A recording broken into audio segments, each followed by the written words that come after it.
Welcome to Bedtime True Crime with Soul and Beauty. We have a report that was just released in the Rebecca K. Park case out of Michigan.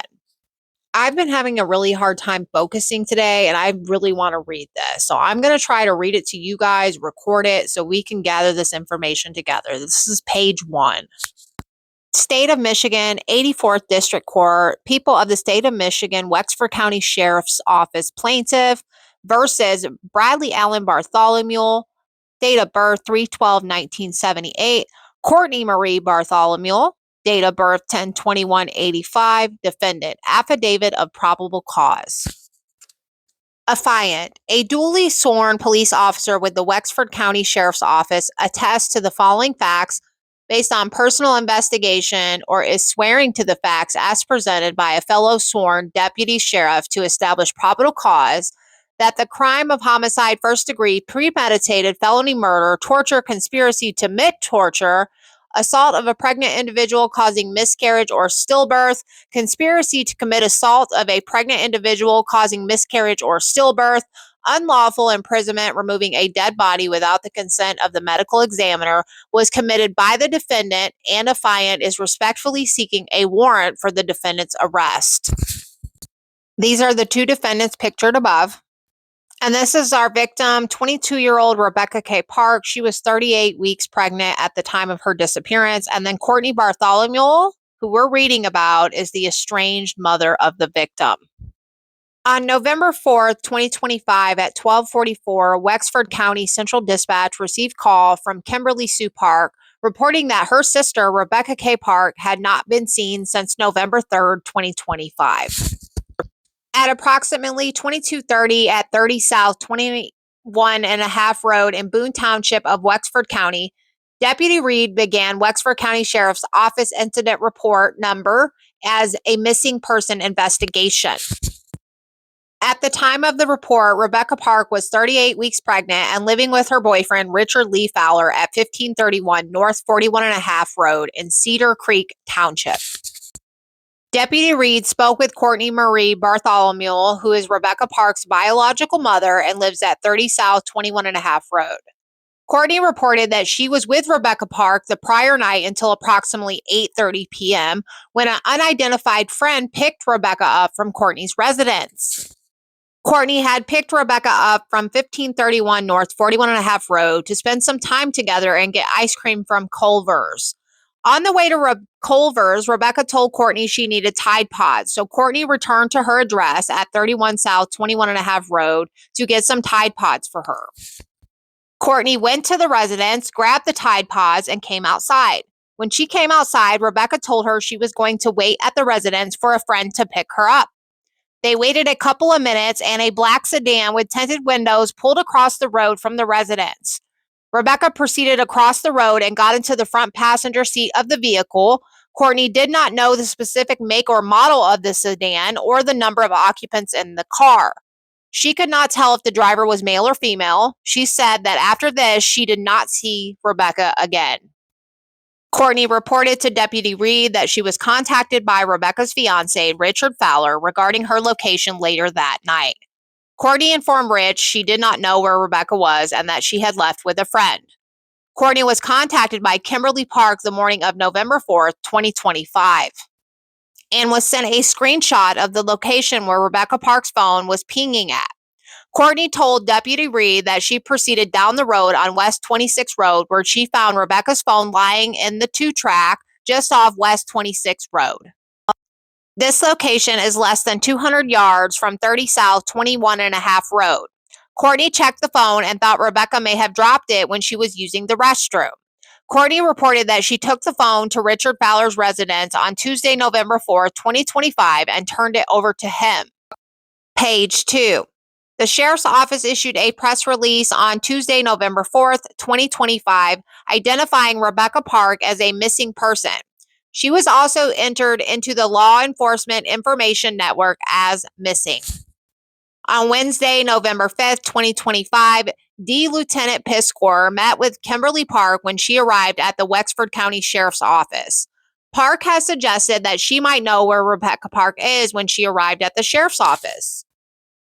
When I asked her about this, she played me a voice message from Courtney Bartholomew that said that Araya Clark had called her and said that two people in a car had pulled up to the Revival Center looking for Narcan and said that the pregnant woman that's missing got what she fucking deserved.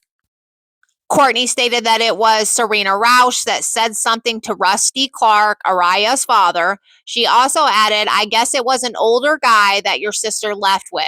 When I asked Kimberly if she knows where she is at, she answers that the only older guy that Rebecca talks to is Stephen Billette and calls him a pervert.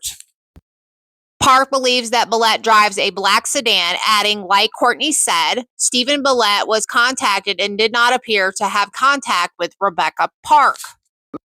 During the interview with Kimberly, she showed Lieutenant Piscor a Blue View brand Model 4 cellular telephone, which says Rebecca Park's phone on the home screen. Kimberly reported that she had looked through the phone and observed that the last communication on the phone, reporting a missed video call from clunan14@gmail.com on Friday, October 3rd at 8:43 p.m. The last text message was on Sunday, and the last phone call was to Courtney Bartholomew on Sunday, November 2nd at 21:14. Kimberly identified that Rebecca uses her phone regularly and daily, and because she did not see any communications on Monday, November 3rd, 2025, she suspects that records of phone activity on the 3rd have been deleted. Kimberly reported that Rebecca is known to regularly delete communication records from her cellular phone. Kimberly then played another voice message on her phone from Courtney Bartholomew, who can be heard explaining, okay, when Randy passed away, I was told that your sister had something to do with it. That would give Randy's family a murder revenge thing because she was involved when it came to Randy. On the message, Courtney suggested, so Stephen Billette is connected to Randy's family, so I would definitely be looking at them. When I asked Kimberly if she trusted Courtney, she responded, not really. On Thursday, November 6, 2025, at 13:55, Lieutenant Piscor obtained a search warrant for the Blue View 4 cellular telephone that had been entered as property in the incident as item 54. The cellular device was submitted to the Michigan State Police Computer Crimes Unit on the same date at 15:16. On Saturday, November 8, 2025, members of All County Search and Rescue and Christian Aid Ministries Search and Rescue, with 36 personnel comprised of 5 teams, searched the area where Rebecca Park was last seen and the area where her cellular telephone was recovered from. No additional evidence was identified.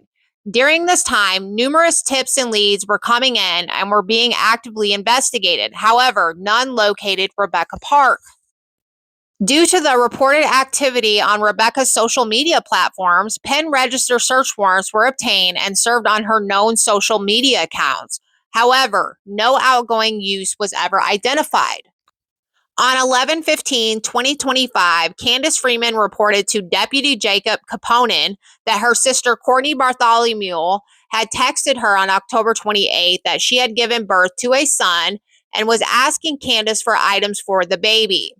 Through a series of text messages, Courtney said that she had given birth at 28 weeks. The baby was in the NICU, neonatal intensive care unit, in Grand Rapids, and that she had named the baby Ashton Lee Bartholomew. Courtney told Candace he's supposed to come home this coming week. As long as he's doing good, still he will. On Monday, November 3rd, 2025 at 14:52, Candace asked Courtney if she was able to bring the baby home, and Courtney told her no, he did a backslide, still hoping this week. On November 3rd, 2025 at 23:17, Courtney sent Candace a text that reads, my son passed away. On Tuesday, November 4th at 11:18, Candace asked if it was because he wasn't strong enough or if he had gotten sick. Courtney answered, I don't know what happened. I just know he wasn't getting air, and added, all I know is I watched my child die right in front of me. Candace asked if she was there when it happened, and Courtney answered, yes, I was. On Tuesday, November 4th at 19:11, Courtney begins to discuss with Candace that Rebecca Park is missing. Wow, you guys, this is a really crazy and devastating case. We really need to get justice for missing Rebecca Park. I'm probably going to do 2 pages per video. Hopefully, tomorrow I'll be able to read and upload page 3 and 4. As always, thank you for watching. Please like, follow, and reshare to keep this conversation going. And don't forget to please leave a comment telling me what you think about this case.